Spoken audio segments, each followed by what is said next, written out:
Welcome back to Ask Pop. Today we're talking about Give Me a Break. Spring break. What a concept. That's something that schools thought up just to give teachers a break, eh?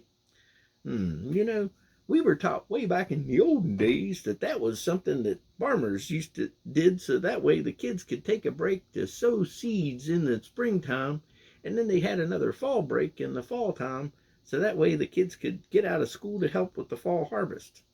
I always scratch my head on that because in New York City they had the breaks there too, but I never saw a single combine. Then I started reading the Word of God and found out, God really wants us to take breaks. Every week He wants to take a small one, and then on a regular basis He wants us to take a bigger break because come to find out, resting is not only good for us, it's good for the land.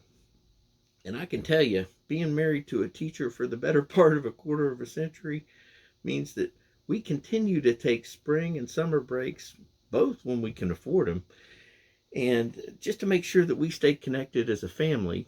And it makes our good bonds better and our better bonds great.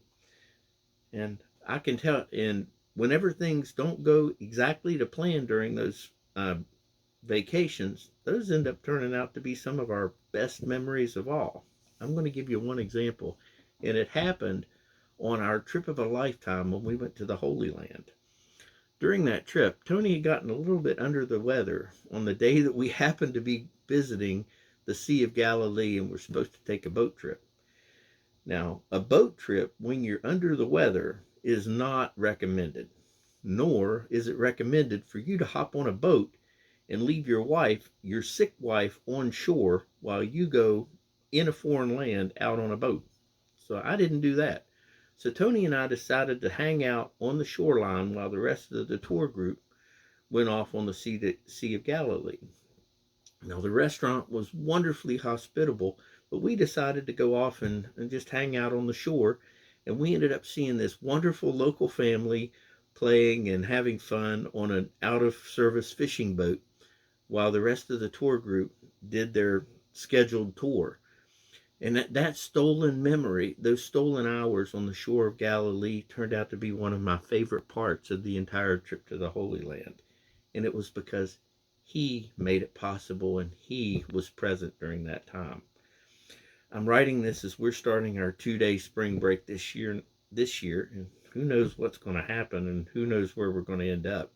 But I know that He's going to be there and be firmly present. So with us being together, that's all that it's going to take to make it a perfect break. The Bible verses today are Leviticus 25, 1 through 12, and Ecclesiastes 9, 1 through 10. And as far as questions go, how do you do vacation? Does it have to be perfect and a perfect vacation for you? And what happens when things go sideways for you? God bless you. I hope you do get to take a break every now and again.